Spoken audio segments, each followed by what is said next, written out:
What up, it's your boy T-Bear here with the reaction. So one of y'all wanted me to react to some top 10 Dave Chappelle show sketches.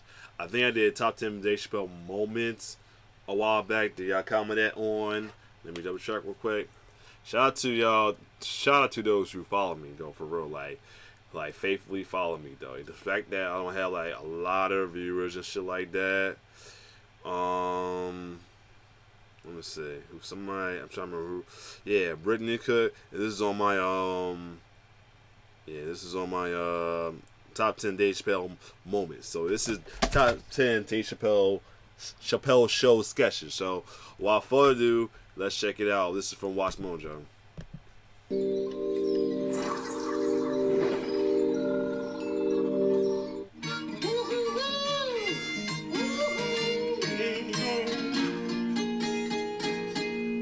Let's start the show.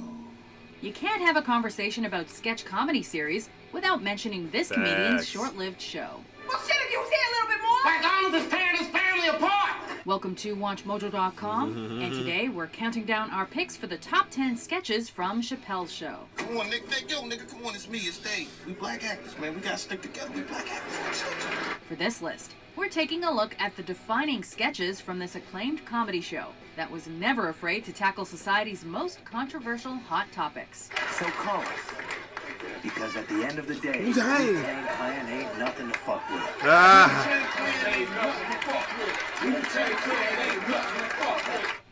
Number 10.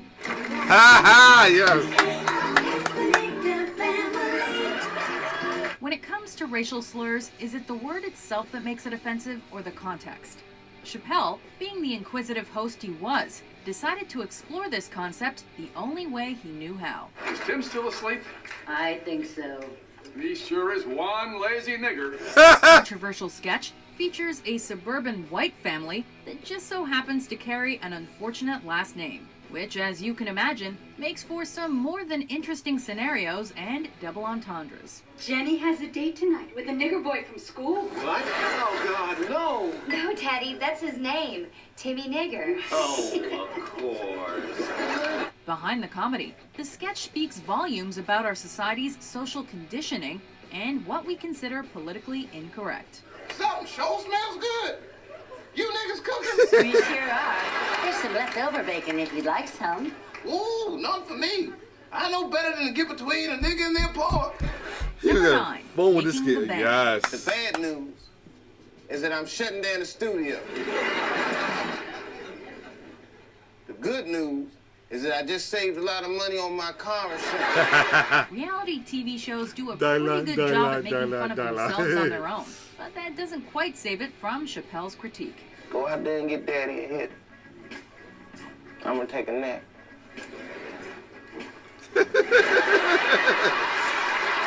This sketch parodies hip-hop mogul P. Diddy's MTV series Making the Band, and hilariously sums up the show's numerous shortcomings. You trying to get some of this hot fire? You can either make the song or not make the song. It's too close, man.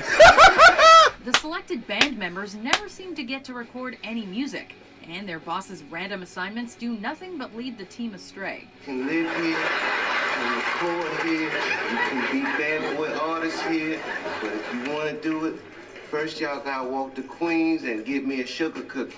The comedic depiction of the cast is what really puts us in stitches, and allows us to meet the self-proclaimed best rapper of all time. We're the 5 best rappers of all time. Think about it. Dylan, because I spit hot fire. Number 8. Oh, Lord. Yeah! What? Me, Little John. Okay! When in times of great despair, sometimes you are your own best listener. In this sketch, audiences look into the mind of one of hip-hop's greatest hype men. Along with posing as the performer, Chappelle gets the real Lil Jon to appear on the show and illustrate an intimate phone conversation with himself. Don't you like popsicles? What? I said, don't you like popsicles? What? I said, don't you like popsicles? Yeah! What? Yeah! Okay! Amid all the various yeah, what, and okays, Lil Jon unveils some of his deepest disturbances and shows a side of himself not commonly seen. I said, sometimes I feel like I'm all alone in this world and I have no one, sir. What? No one. What? To go to. Huh? No one that understands my pain. Yeah! The two end their phone call abruptly, and while they couldn't hear each other, we're sure they both understood each other perfectly. Roger. Yeah. What? Never down. Ah! Bye, nigga. You've just watched a moment in the life of Lil Jon. Number 7, The Wayne Brady Show. Damn, it's number 7. Brady gonna have to choke a bitch? Have you ever found out who your friend really was once it was too late? No? Just Dave? After seemingly taking over Chappelle's show, Wayne Brady shares his and Dave's eventful night I see out. wasn't. Oh shit, it's Wayne Brady, son! That's how good his chocolate was gonna be.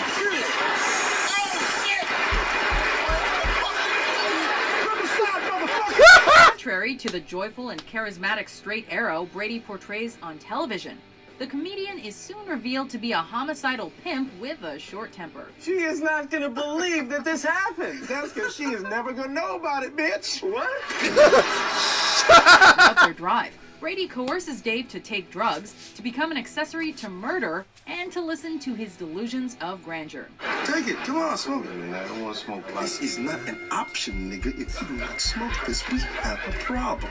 Just when you think you know a guy. I'm Wayne Brady, bitch! Number 6, Tyrone Biggs, Red Red Balls Balls. energy drink. Sometimes the endless pursuit of crack leaves me tired and depleted. But now cocaine comes in a delicious shape. Red Ball! Make no mistake, drug addiction is a serious problem, and Chappelle opted to show everybody just how severe it could be with the conception of this character. Tyrone Biggs is much like your everyday community member, but he just so happens to be addicted to crack. I love this drink! Thank you, Red Balls! He's often comically depicted as a hygienically challenged homeless man with an exaggeratedly high voice.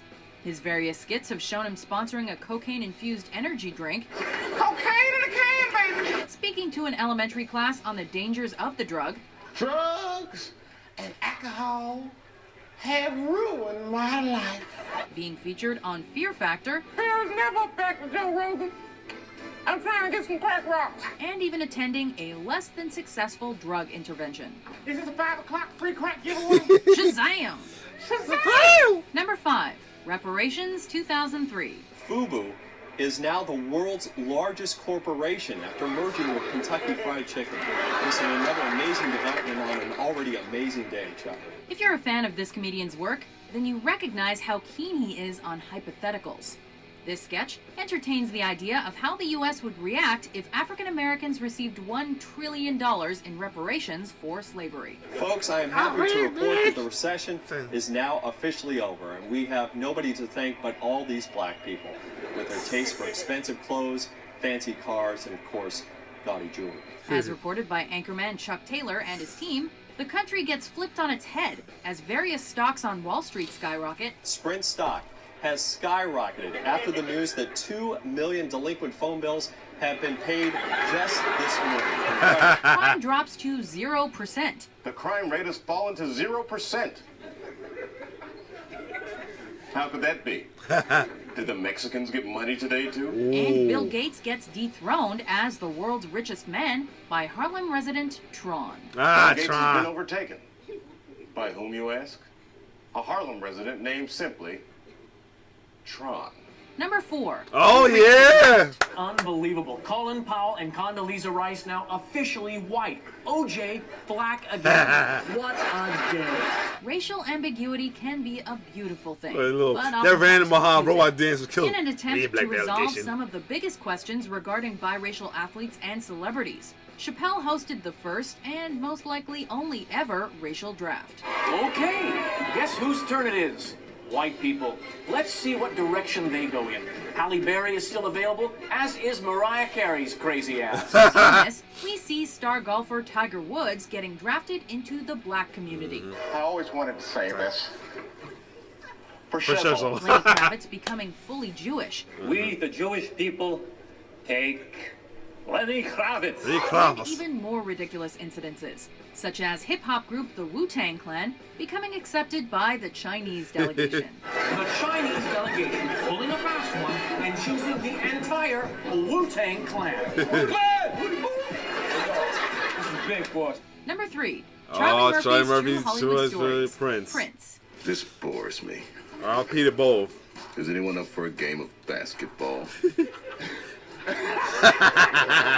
The way he laughed cracks me up. Revered as one of the most respected musical talents alive. But would you have ever imagined him to have some slick moves on the court?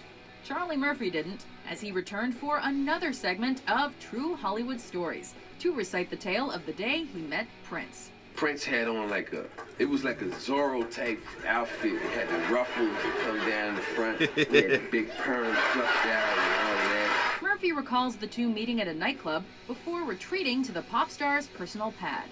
In the spur of the moment, Prince challenges Murphy and his crew to a game of basketball that he wouldn't soon forget. How about you and your friends versus me and the revolution? Underestimating Prince and the revolution, Murphy gets schooled Purple Rain style before being served breakfast by the winning squad. After it was all over, he took us in the house to serve us pancakes. Number 2, Frontline. Oh, Clayton God. Clayton Bixby, the author? What, you don't think I can write them books?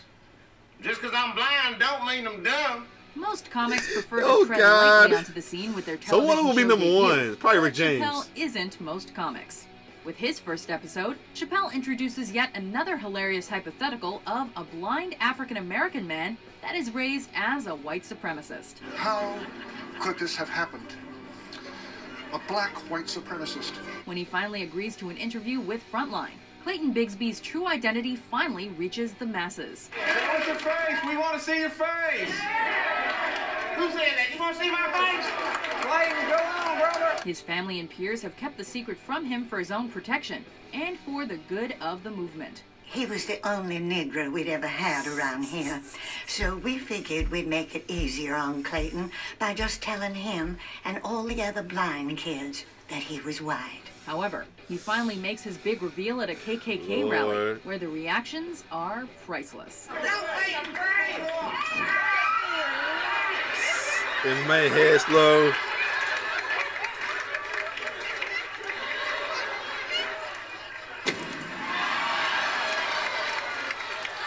Before we unveil our show sketch, I'm thinking here are missing some honorable mentions. Samuel Jackson. It's my beer. Yes, they died. And I hope they they burn burn in in hell. Is pimping easy? Oh yeah, I know black people. Yep. Hell yeah.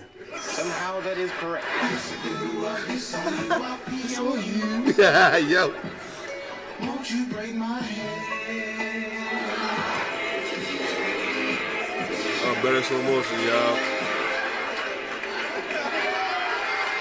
The winner of the 9th annual play head Hair of the ball. Year Award is Silky Johnston. Kiss my ass. I'm the biggest hater. R.P. Patrice, knee high part. Drugs. Two. Come on, Foreman. Number 1, Charlie Rick Murphy's James, I True figured. Hollywood Stories. Rick James, One yup. of the baddest motherfuckers of all time. One of the Best best singers, motherfucker one of of the all best time. looking motherfuckers you've ever seen. Hold my drink, bitch. Hollywood can be I a saw crazy my place, and it was this defining sketch that let us know just how crazy it got for Charlie Murphy in the 80s. Charlie Murphy! Charlie Murphy. Cool-blooded. Yup. Being Eddie Murphy's brother allowed Charlie to rub shoulders with a lot of prominent celebrities of the era, such as R&B legend Rick James. Fuck your Yo, cuss, nigga. I know the one, you rich motherfucker. Fuck your cuss, nigga. Darknesses. Murphy's story highlighted the singer's insufferable behavior and drug problem, and how he'd often have to check him once he got out of line. I kicked the shit out of him. This single sketch shaped Could the they go show to the into what line? it became, and is also credited for containing Chappelle's most famous line. I'm Rick James, right? bitch. Enjoy yourself. Oh, they gotta say, oh, agree with I our thought they list? said cocaine got no drugs. What Chappelle Show sketch makes you wish Dave would return to TV? Oh yeah, the 2-pack. Well, the ancient wife. For more comedic top 10s published every day, be sure to subscribe to WatchMojo.com. Dying, right? Yo, man, seeing all the skits again brought me back. Like, I used to watch this shit faithfully, though. I own both DVDs, though. I'm not sure I still got them. I think it's in my house, or I think I lost one of them. Got stolen when I was in college, but yeah. The Chappelle Show was the shit. We used to recite. We in college used to recite shit. You were black, white, whatever. You recite that shit. My friends that's part of frat, they was big Chappelle Show fans. Though. Oh my god, it was a mess. the third one was like his lost episodes, wherever lost skits, wherever. That was funny. One of my favorite ones that I said should be honorable mention is where is it? The pixie, the racial pixies, or stereotypical pixie, the black pixie with the chicken though. Oh my god, eat the chicken, you big little bitch. That shit crack me up though. Like Dave Chappelle take on some controversial racial stuff, but it should be funny as hell. Other than that, if you like my reaction, like, share, subscribe to my YouTube channel. It's your boy T-Bear signing off.